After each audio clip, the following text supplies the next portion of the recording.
نحمدہ ونصلی ونسلم علی رسولہ الکریم اما بعد فاعوذ باللہ من الشیطان الرجیم بسم اللہ الرحمن الرحیم یا ایہا الذین آمنوا کتب علیکم الصیام کما کتب علی الذین من قبلکم لعلکم تتقون صدق اللہ مولانا العظیم وقال رسول اللہ صلی اللہ تعالی علیہ وآلہ وسلم من صام رمضان ایمانا واحتسابا غفر له ما تقدم من ذنبه مولاي صلی وسلم دائما ابدا علی حبیبک خیر الخلق کلہم۔ محترم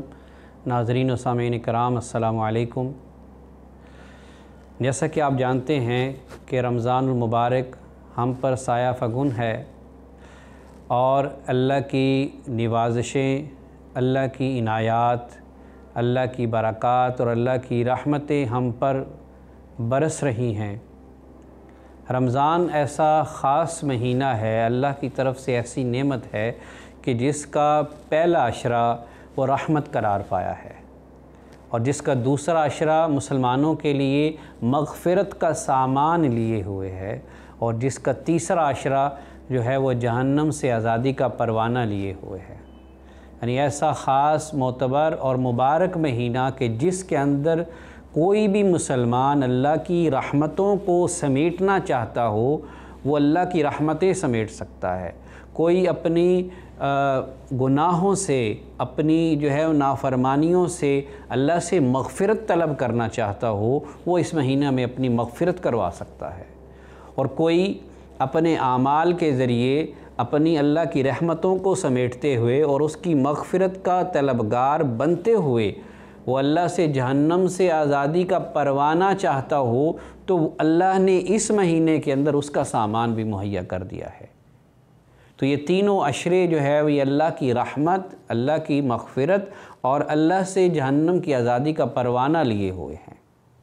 یہ ایسا خاص مہینہ ہے کہ جیسے پچھلے پروگرام میں بھی آپ سے ہوا کہ جس کے اندر ہمیں اس ماہ کو بہتر انداز سے گزارنے کے لیے اس کی ہمیں منصوبہ بندی کرنی ہے۔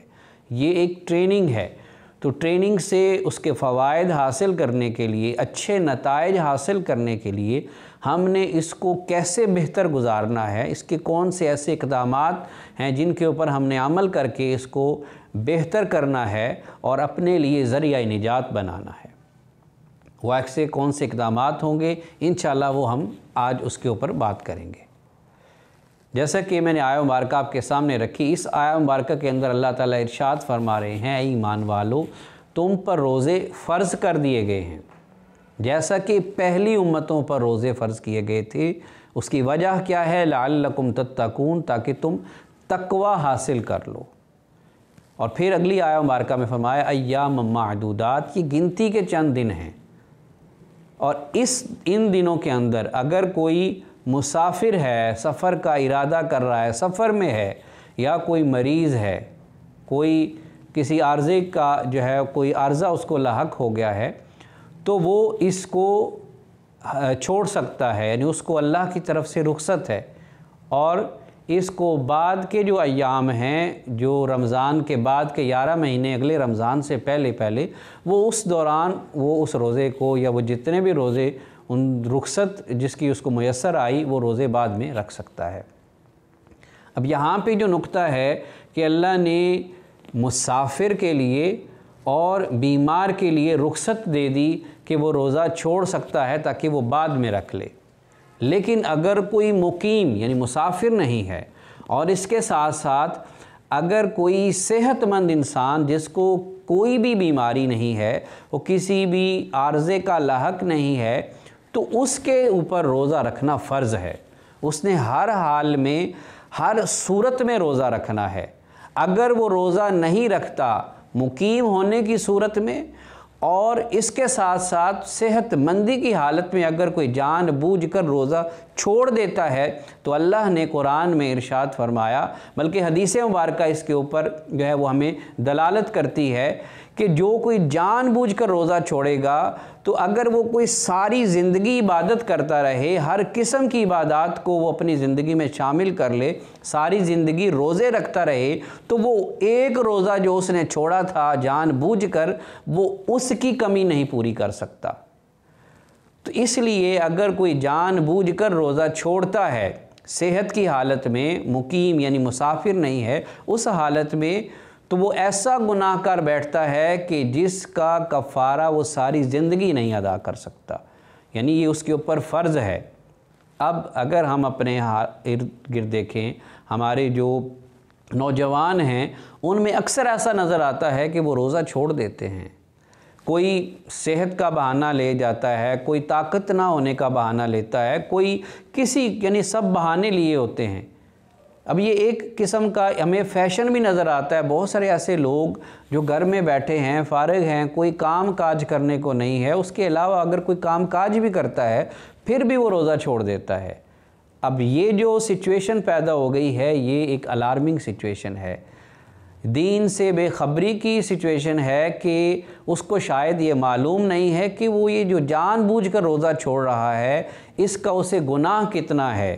اور اس کا جو کفارہ ہے وہ ساری زندگی بھی روزے رکھتا رہے اور ساری زندگی عبادات کے ذریعے بھی اس کی تلافی کرنا چاہے وہ نہیں کر سکتا، یعنی اس روزے کا جو ثواب وہ مس کر چکا ہے وہ ساری زندگی عبادتوں کے ذریعے بھی وہ ثواب حاصل نہیں کر سکے گا۔ ابھی اگر ہم موجودہ حالات کو دیکھیں تو ابھی تو نہ گرمی کی شدت ہے اور نہ ہی سردی کی شدت ہے، یعنی یہ بڑا معتدل موسم ہے۔ اس موسم کے اندر تو ہم آسانی سے روزہ رکھتے ہیں، ہم اکثر اپنے گھروں میں دیکھیں، بلکہ دیکھنے میں آیا ہے، میں کئی ایسے لوگوں کو جانتا ہوں کہ جن کی عمر کافی ہو چکی ہے اور شرعی اعتبار سے اگر وہ روزہ چھوڑ بھی دیں تو وہ شرعی رخصت کے حامل ہیں، یعنی وہ کسی ایسی بڑی بیماری میں، شوگر ہے، بلڈ پریشر ہے، کولیسٹرول یا اس طرح کی بڑی بیماری کہ جس کے لیے ان کو سارا دن یعنی بہت ساری دفعہ دوائی کھانی پڑتی ہے، دوا لینی پڑتی ہے، لیکن اس کے باوجود بھی وہ اس مہینے کے جو برکات ہیں، اس کے فیوزات ہیں، اس کو حاصل کرنے کے لیے بھی وہ لوگ روزہ رکھتے ہیں۔ ان کو یہ کہا جاتا ہے کہ اللہ نے آپ کو رخصت دے رکھی ہے، لیکن اس کے باوجود بھی وہ کہتے ہیں کہ یہ مہینہ شاید ہمیں دوبارہ میسر آئے، ہم اس مہینے کے اندر جتنی ہماری بساط ہے، جتنی ہماری طاقت ہے، ہم روزہ رکھیں گے، اور وہ لوگ روزہ رکھتے ہیں۔ ہمارے گھروں میں ایک اور بڑا معمول ہے، دیکھتے ہیں کہ چھوٹے چھوٹے بچے جو ہیں 9 سال عمر ہے، 10 سال ہے، 8 سال ہے، ان کو روزہ رکھنے کا بڑا شوق ہوتا ہے، والدین رکھواتے ہیں۔ بہت سارے تو نہیں پورا کر پاتے، لیکن بہت سارے ایسے بھی ہوتے ہیں کہ جو